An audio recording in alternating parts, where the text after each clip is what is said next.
Okay, बघा मी इथे already diagram draw करून ठेवला आहे. आता सेंट्रिपिटल ॲक्सलरेशन आपण जॉमेट्रिक मेथडनं प्रूव्ह केलं.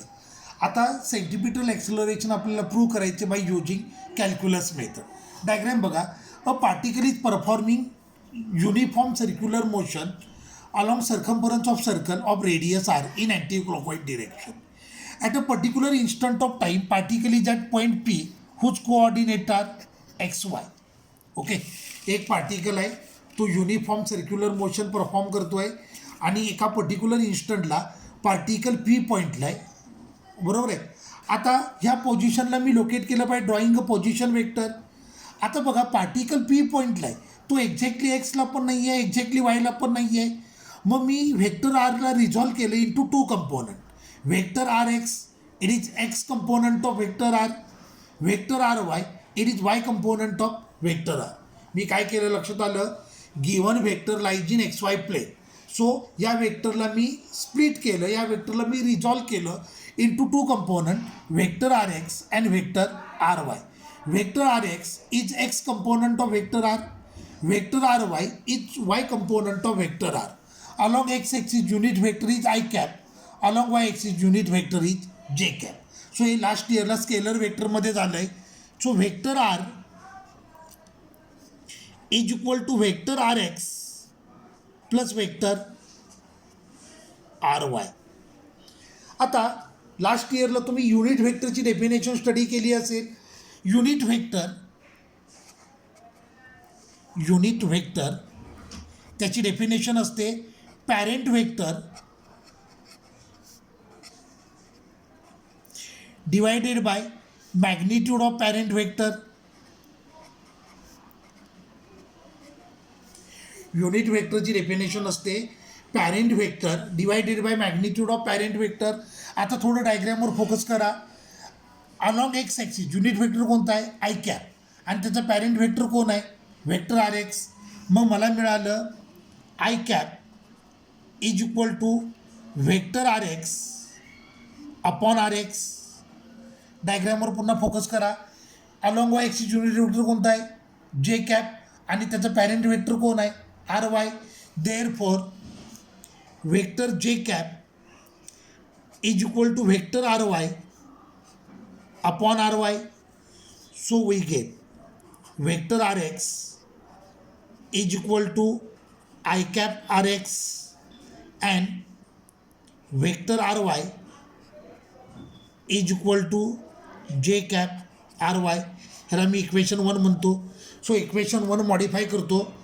Vector R is equal to I cap R X plus J cap R Y. Equation number 2. आता डायग्राम बघा. आपण लास्ट इयरला रिझोल्युशनमध्ये स्टडी केलं आहे. ज्या लाईनसोबत अँगल बनतो त्यावर कायम काय असतो, cos theta with original vector. म्हणजे आर एक्सची व्हॅल्यू किती येणार, आर कॉस थिटा येणार, आणि आर वायची व्हॅल्यू किती येणार, आर साईन थिटा. मग इक्वेशन 1ला मॉडिफाय करतो. Vector R is equal to I cap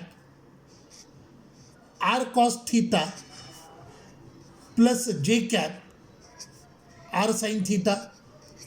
हे तुम्हाला क्लिअर झालं आहे का, हे तुम्हाला क्लिअर झालं आहे. ज्या लाईनसोबत अँगल बनतो त्या लाईनवर कायम cos theta with original vector. आपला ओरिजिनल व्हेक्टर कोण आहे, व्हेक्टर आर आहे, बरोबर आहे. थिटा एक्स ॲक्सिससोबत अँगल आहे. मग आर एक्सची व्हॅल्यू किती आली, आर कॉस थिटा, आणि आर वायची व्हॅल्यू किती आली, आर साईन थिटा. पार्टिकलची अँग्युलर व्हिलॉसिटी ओमेगा आहे, बरोबर आहे. So according to definition omega is equal to theta upon T. Therefore theta is equal to omega t. Therefore vector r is equal to I cap r cos omega t plus j cap r sin omega t. Equation number 3. आणि मुळात हे मी नवीन काही शिकवत नाही आहे. Last इयरला कायनेमॅटिक्समध्ये हे derivation आपल्याला झालं आहे. मी काय म्हणतो लक्षात येते का, आता 11वी सगळं विसरून गेलं आहे. लॉकडाऊनमध्ये सुट्ट्या आहे त्यामुळे तुम्ही तर अगदी रिलॅक्स झालं आहे. हे डेरिव्हेशन लास्ट इयरलाच आपण स्टडी केलं आहे. कायनेमॅटिक्समध्ये जो सर्क्युलर मोशनचा पार्ट आला होता त्याच्यामध्ये आपण हे डेरिवेशन आणि कोनिकल पेंडुलमचं टाईम पिरियड हे 2 डेरिवेशन स्टडी केले. ओके, आता व्हेक्टर आर मला मिळालं. Vector R is equal to I cap R cos omega T plus J cap R sine omega T.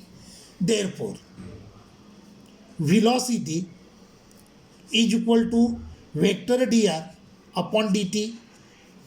R म्हणजे position, rate of change of position is nothing but velocity. Actually आपण D S upon D T घेतो. D S म्हणजे change in displacement आणि D R म्हणजे change in position, दोघांचे meaning सेमच. So velocity is equal to vector D S upon D T किंवा vector D R upon D T, दोघांचे meaning same आहे. मग माझं हेच आलं. Therefore vector V is equal to D by D T of vector R. मग माझ्याकडे vector R आहे, मी पुट करतो. So vector V is equal to D by D T of हे आलं I R cos omega T plus J R sine omega T. D by D टीनं ब्रॅकेटच्या प्रत्येक टर्मला मल्टिप्लाय करतो. So vector V is equal to हे आलं D by D T of I R cos omega T plus D by D T of J R sine omega T.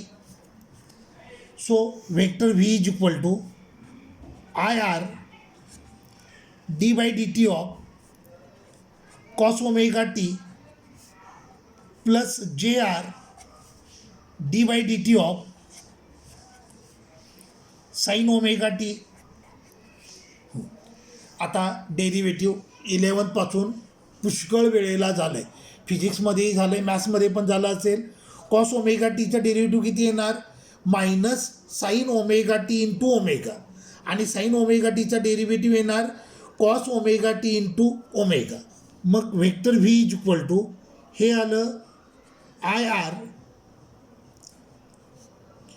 Minus sine omega T into omega plus J R cos omega T into omega. So vector V is equal to हे आलं minus I R omega sine omega T plus J R omega cos omega T. This is velocity. Clear झालं. आपल्याला find करायचं आहे acceleration. So acceleration is equal to vector D V upon D T. बरोबर आहे. Therefore vector A is equal to D by D T of vector V. Therefore vector A is equal to D by D T of हे आलं minus I R omega sine omega T plus J R omega cos omega T. Minus I R omega बाहेर लिहितो, म्हणजे हे आलं minus I R omega D by D T of sine omega T. तुमच्या लक्षात आलं ना, मी काय केलं, डी बाय डी टीनं ब्रॅकेटच्या प्रत्येक टर्मला मल्टिप्लाय केलं आणि I R omega J R ओमेगाला बाहेर लिहिलं plus J R omega D by D T of cos omega T. Clear झालं. So vector A is equal to minus I R omega sine omega टीचा derivative cos omega T into omega plus J R omega cos omega टीचा derivative minus sine omega T into omega. So vector A is equal to हे आलं minus, हे बघा omega into omega, omega square होणार. बरोबर आहे. मग हे आलं minus I R omega square cos omega T minus J R omega square sine omega T. This is acceleration. So vector A is equal to minus omega square, आतमध्ये राहिलं I R cos omega T plus J R sine omega T. कळलं? मी omega स्क्वेअरला बाहेर लिहिलं, उरलेल्या term मी सगळ्या ब्रॅकेटमध्ये लिहिल्या. मग काय आलं? मायनस ओमेगा स्क्वेअर हे आलं I R cos omega T plus J R sine omega T. मी आता तुम्हाला मागचं इक्वेशन दाखवतो. हां, इथे बघा, I R cos omega T plus J R sine omega T म्हणजे काय? Vector R. I R cos omega T plus J R sine omega T म्हणजे वेक्टर आर आहे. सो आपलं रिलेशन आलं vector A is equal to minus omega square vector R. Centripetal acceleration is equal to R omega square. मग हे आलं vector A is equal to minus omega square vector R. Okay, दुसरे relation पण लिहून दाखवतो. Centripetal acceleration is equal to V square upon R. So ह्याचं relation आलं vector A C is equal to, आता इथे बघा व्ही व्हिलॉसिटी आहे, पण एखाद्या व्हेक्टर क्वांटिटीला ॲज अ व्हेक्टर रिप्रेझेंट करायचं असेल तर तिची पॉवर 1 लागते. पॉवर जर अदर दॅन 1 असेल तर ती क्वांटिटी व्हेक्टर असताना पण तिला ॲज अ स्केलर ट्रीट करावं लागतं. म्हणजे इथे व्ही स्क्वेअर हा स्केलर क्वांटिटी झाली आणि डिनॉमिनेटला व्हेक्टर आर आहे, बरोबर आहे. मग हे आलं V square upon R into R cap, बरोबर आहे. No dot no cross. पण वेक्टर आर आणि वेक्टर ए सी एकमेकाला अपोजिट डिरेक्शनला असणार आहे. लक्ष द्या, मी डायग्राम ड्रॉ करतो.